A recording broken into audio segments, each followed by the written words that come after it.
What's up, everybody? How you doing? It's your man Jay Kevin here. Just doing my daily vlog for the day. Just giving my thoughts and opinions and my 2 cents about anything. Basically, that's what my channel was for. So just putting my 2 cents out there. Today, I'm going to talk about my opinion, my reaction to um, radio host Alex Jones being on Joe Rogan's podcast. I've noticed that today, it's just kind of been, it's kind of set the interwebs on fire a little bit as far as Joe Rogan having Alex Jones on his podcast. I think it was yesterday or it was Monday, but it aired yesterday, I think. And Alex Jones, if you don't know, it has been a controversial figure in the media throughout the last couple of years, throughout the probably the last couple of decades, as long as he's been on the airways. I came across him about a decade ago, I guess, or a decade and a half ago, through some friends who put me onto his work and some of the things that he talked about. If anything, whether you like him or hate him or whatever your views about him, one of the things that he's prompted me to do is to further investigate and do research on a whole host and range of topics and subjects that in the finality of it all affects my personal life and those that I love and my community at large. So in the finality of it all, the totality of it all, when it comes to Alex Jones, as far as his impact on me and why he's even on my radar and why he seems to be a controversial figure, is that he prompts you to take a deeper look in a lot of areas of life and not to just accept a lot of the narratives that the media and that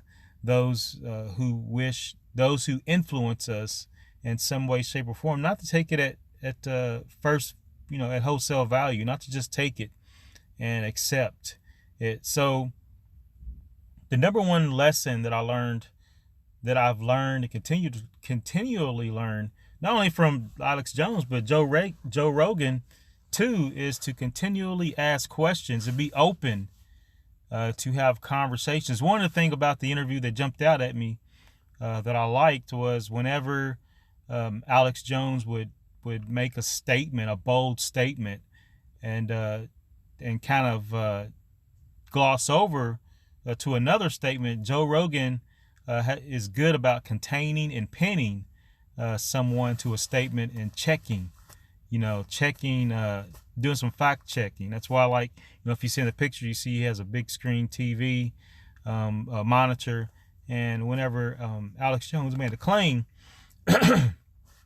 they would check it, do some, quick researching about the claim. So that's one thing about the world that we live in too, is that we have, information, the world's information at our fingertip, and it's up to us to due diligence when it comes to anything in our life. I look at things in the framework of health, wealth, relationships, and happiness and purpose, and all the things in between. And it's in each of those areas of our humanity, of human activity. It's up to us to really take it amongst us, upon ourselves to do our own research and due diligence. So I thought it was my personal opinion about the interview, and my response, my reaction to it is overall good, and that you get to see the interaction slowed down, and you get to see it in a manner, you get to look at a conversation that doesn't really have an agenda attached to it. It's just getting a deeper understanding of somebody's viewpoint about the world. So take that as you may. Just wanted to do give my response, my reaction to that, seeing that I'm waking up today and looking at the internet and seeing how the world has reacted to it. As you see, one of the articles I got pulled up right here is, by Variety, talking about why Joe Rogan's latest podcast with conspiracy monger Alex Jones is okay with Spotify. Just talking about how Spotify has had some issues with past interviews with Alex Jones and Joe Rogan. So just looking at that, hit like, share, subscribe, hit all the buttons. Let me know what you think. Definitely appreciate you joining me. I don't take your time and attention for granted. So with that, peace out.